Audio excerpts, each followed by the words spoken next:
The 1CD-FTV is a 2-liter inline 4-cylinder DOHC 16-valve diesel engine with common rail injection system and turbocharger. The engine has adopted numerous cutting-edge technologies. Among them, this video describes the new diesel injection system, which has achieved high performance, clean emissions, low noise, and low vibration.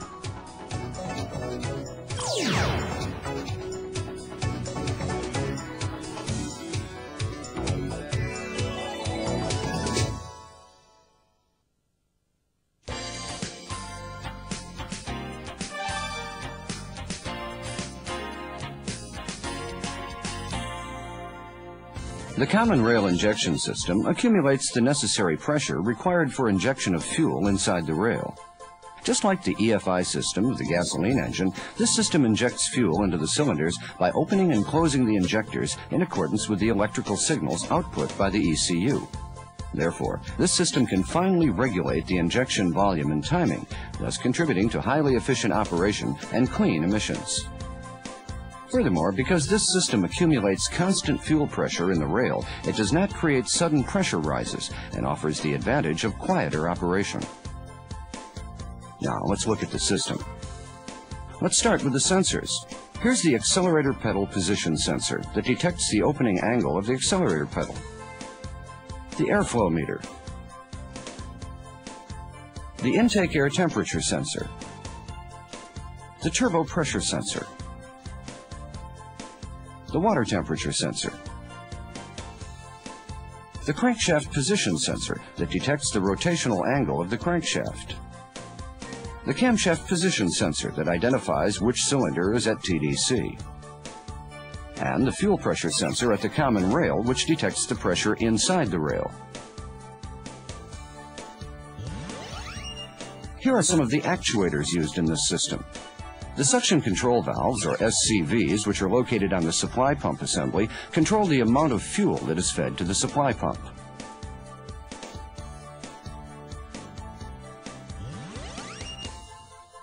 The electronic driver unit, or EDU, which boosts the injection signal from the ECU.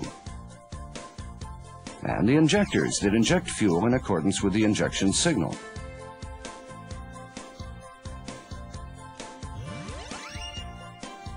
The fuel is drawn up from the fuel tank by the feed pump located in the supply pump assembly. Then it passes through the fuel filter and is fed to the supply pump. The fuel becomes pressurized in the supply pump to reach the injection pressure. The pressurized fuel is fed into the common rail where it is accumulated. The fuel that accumulates in the common rail is distributed via the injection pipes to the injectors of the cylinders. Then the injection signal from the ECU opens the injectors to inject fuel.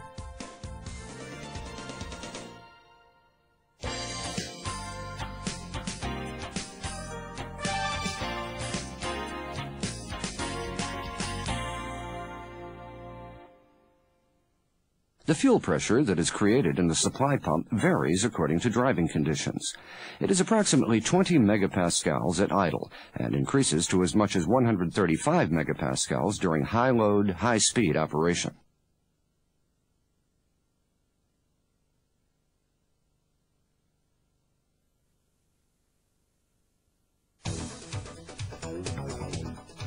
Let's look at its internal construction. The supply pump contains an inner cam, which is driven by the engine. On the inside of the inner cam, there are 2 sets of opposing plungers. Each set of opposing plungers is positioned at a 90-degree angle from each other, and each plunger operates independently. The tip of each plunger is provided with rollers that come in contact with the inside of the inner cam. The inside of the inner cam is oval.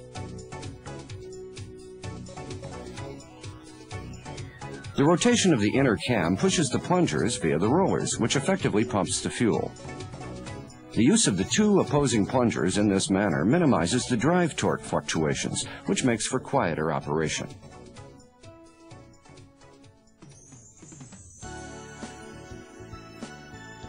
The fuel that has been sent by the feed pump flows past the suction control valve, or SCV, and the check valve.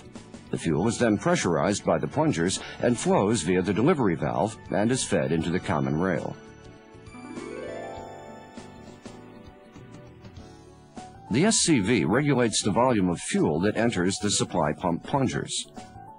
During the suction stroke, the longer the SCV remains open, the greater the volume of fuel that enters the pump plungers. And because a large volume of fuel is pumped, the fuel pressure becomes high.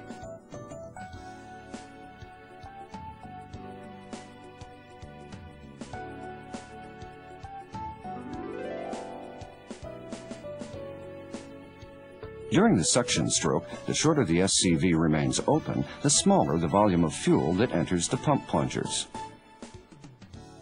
And because only a small volume of fuel is pumped, the fuel pressure becomes low.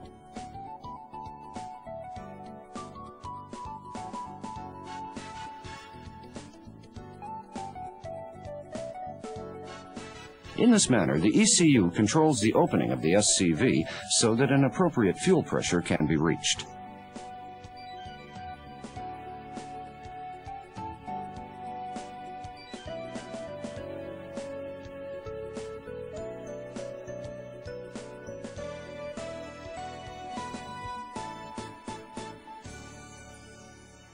Let's watch on an oscilloscope to see how the SCV is controlled. To easily monitor the operation of the SCV, let's see the electrical current that flows through the SCV. The SCV signal is shown at the top and the fuel pressure sensor signal at the bottom. Here's a comparison between the no-load condition at 1500 RPM and the load condition at 1500 RPM. It's evident that in the load condition, the SCV remains open longer and the pressure in the rail is higher. Thus, according to the signals received from the sensors, such as those of the accelerator pedal or the engine, the ECU controls the SCV in order to regulate the fuel pressure that is needed for the particular driving condition. Then, the resulting pressure is fed back to the ECU by the fuel pressure sensor in the rail.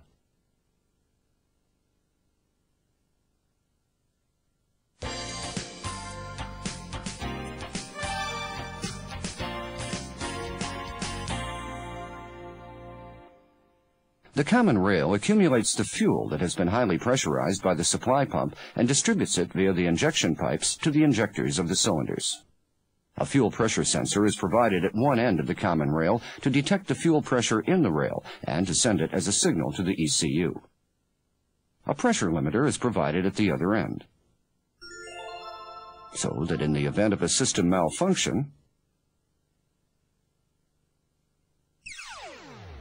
if the fuel pressure rises abnormally, the pressure is relieved mechanically.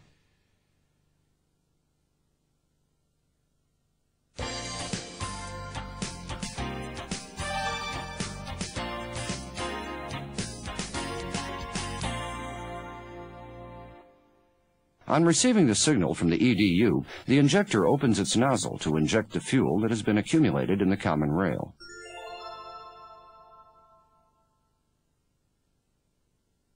Let's look at its internal construction.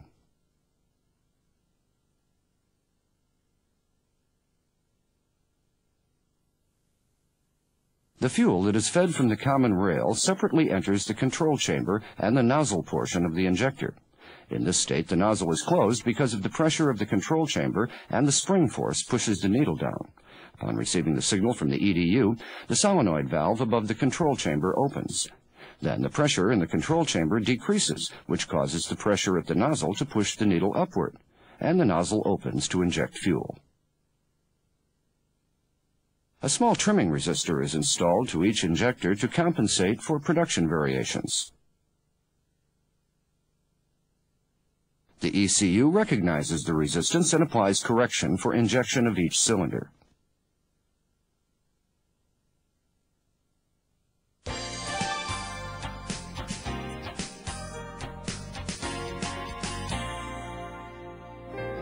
How does the ECU determine the injection volume and timing? Let's first look at the injection volume. The ECU calculates the basic injection volume and the maximum injection volume, and whichever is smaller is determined to be the actual injection volume. The basic injection volume is calculated from the engine RPM signal and the accelerator pedal position signal. From these two signals, the injection volume that is required by the driver is calculated. On the other hand, the maximum injection volume is calculated based on the actual intake air volume and temperature that have been obtained from various sensors, such as the fuel temperature sensor, in addition to the engine RPM signal. Thus, a volume of fuel that can theoretically be burned completely is calculated. These two calculated values are compared, and the ECU determines the smaller of the two to be the actual injection volume. In this manner, the ECU is always taking the actual intake air volume into consideration to determine an optimal injection volume that does not generate black smoke. In particular, in the 1CD FTV engine, the changes in the intake air volume during the transient state is detected by the airflow meter in order to correct the injection volume. Now, let's take a look at the injection timing.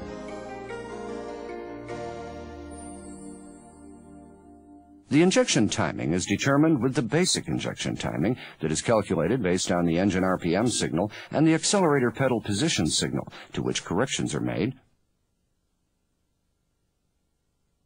For the intake manifold pressure signal,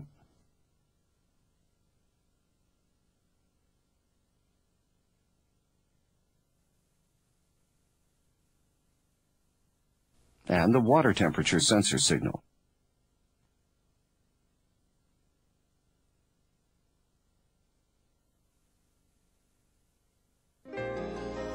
Now, let's take a look at the pilot injection.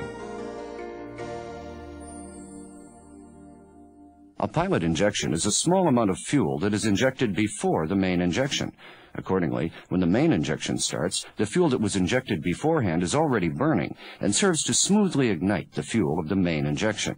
As a result, a sudden rise in the cylinder pressure during the combustion stroke is restrained, thus enhancing the quieter operation of the engine. Let's take a look at the actual injector signals on an oscilloscope. To easily monitor the operation here also, let's see the electrical current that flows through the injector. It is evident that the pilot injection takes place before the main injection.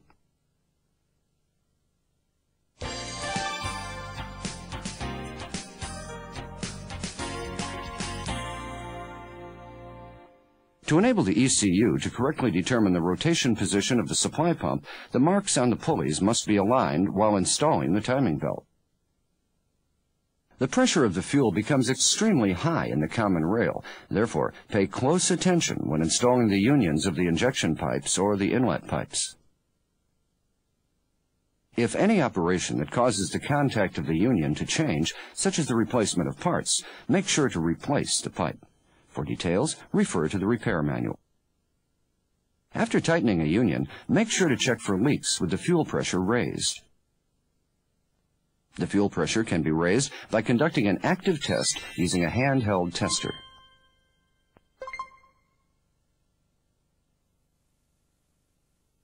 In addition, one of the active tests that can be performed is the power balance test, in which the injection to the cylinders is cut off one cylinder at a time.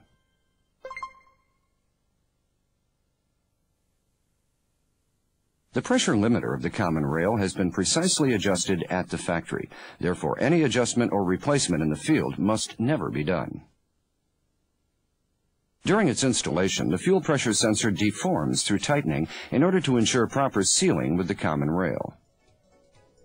If the fuel pressure sensor or the common rail must be replaced, they must be replaced together on an assembly basis because reusing them causes fuel leaks.